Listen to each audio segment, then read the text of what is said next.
Morning, guys. Happy Thursday. I'm glad the week's over. Hope you guys had an okay week. Some of you guys got your work completed. Some of you have yet to finish it up. It's apparent by the fact that it hasn't been turned in. But I gave you 2 assignments right off the bat this week, and that's all I'm supposed to give you for the week. One was the floor plan electrical diagram. And more than half of you still owe me that, so I need you to finish that up. A couple of you just put a rough diagram in there, and I don't need this to be a rough diagram. I need this to be a nicely done out floor plan with rulers, and you need to use the correct schematic symbols for your sockets, your plugs, your lights, your single pole, your dual pole switches. I need you to finish that up, and then I made the mistake of telling you Unit 5 in the Quizlet. My bad. The one I meant to say was Unit 3.1. I got you guys and IED confused because I had half of it up on the screen, and I meant to translate these units over so that you guys would be on the same number to make it easier for me, but I never did. So what I need you to do is to do 3.1. 3.1 in the Quizlet. And if you've already got that done, good for you. You're already done with it. Remember, I need 3 activities fully completed, and they should last a minimum of 10 minutes, which means if you get it completed in a minute and a half, good for you. Do it again, and do it again, until you got 10 minutes at that activity. Research shows that it takes 10 minutes to embed something into the brain, so if you get through it that fast, you're good and fast, but you're probably not remembering it, all right?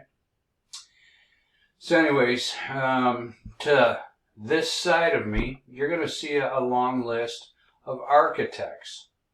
I'm going to want you over the next couple of days and during next week, as we're doing some other things, to be Googling these architects to see what they made. All right, there's a long list here. But we're going to step into the design, which is the part that I really love. The design aspect of architecture a little deeper, all right? And every architect has a set of nuances that have formed his features in architecture. It's the reason that he thinks the way he does, and the reason that he sees buildings, structures, and artistic visions of buildings in the manner that he does. Okay, so whether it's Frank Lloyd Wright and his very horizontal layout, that transfers from his childhood. But I mean, when you look at pictures of Frank Lloyd Wright's buildings, you know them right off the bat. Or if you go with Ellen Swallow Richards, if you look up her buildings, they all have a distinct look about them. All right.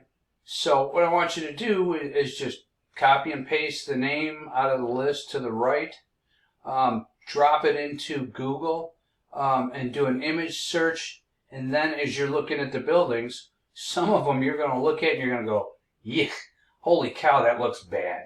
I don't like that at all. And then there's some you're going to go, whoa, man, that is really cool. Okay? And there's a couple of them that are more of engineers. So if you see this huge bridge that he designed and that trips your trigger and you really like that, okay, keep his name to the side. Because what you're going to do is you're going to choose an architect, not this week, or not this coming week, but probably the week after that, from that list. And then there's going to be a lot of opportunities to explore the architects due to the size and the nature of some of their work. Some of them will have tons and tons of material available. Some of them won't have so much. What's more important is that it's something that you really like the looks of, because you're going to have to write a paper on it. And that's not going to be a 2-day project. That's going to probably be a 2-week project. But It's a 600-word, 6-page, double-spaced paper that's going to be due as your final grade for this class. And I know you guys are going, well, screw it, I'm going to just get a pass or a fail on this. Now, you're going to have the option to choose the numeric grade over the pass or the fail. Some of you guys got some really high grades, and it would be nice for you to take home a 95 or a 96 to add to your grade point average instead of a pass. So I would like you to get enthused about this. And I mean, it's not really hard work. It's a whole lot easier than spending a lot of time at the computer doing busy work and so forth. You all chose civil engineering and architecture for a reason. This will give you a reason to explore that in this Rona 19 stage that we're into right now. We didn't choose to do this this way, but this is a great way to do a deep dive into architecture. The love of architecture, the beauty, its aesthetic features. And there's some, some of these guys are really, really, famous names. And when I Google their images, and some of them, and I'm not going to include my opinions on this, some of these people, I know their work, and to me, you could have done a better job with those Lego quad blocks that I've got on the back table in the classroom. Just terrible. But man, if you like that, it's interesting to see what happened in this guy's life that made him think that way. Frank Lloyd Wright was raised on the Wheatland Farms, and there were things that looked out of place, and he was really a staunch believer that architecture had to flow with nature. Well, that doesn't work in Chicago, in the city.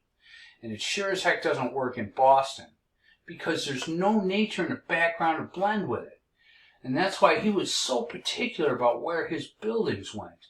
And, my opinion of the man, and I have studied Frank Lloyd Wright for years and years and years, and I have been to probably more than 50 of his structures, is he was a terrible man, but a phenomenal architect. And if you research him, it'll come to light really fast why I have those feelings about him.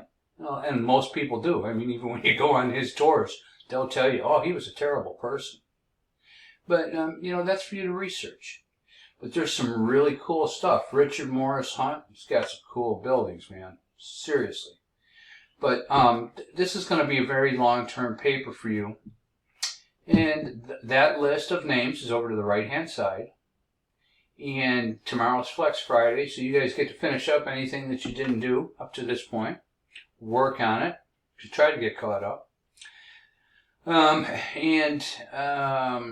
Today, I would like you to work on the Quizlet and doing that other assignment, because that was really more than a one-day assignment.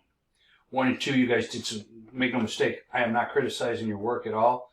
A couple of you guys turned some stuff in that was really out of this park, man. For pencil and paper drawings, taking and taping 4 pieces of paper together, doing this, and the detail that you guys did, man, a couple of you guys knocked it right out of the park.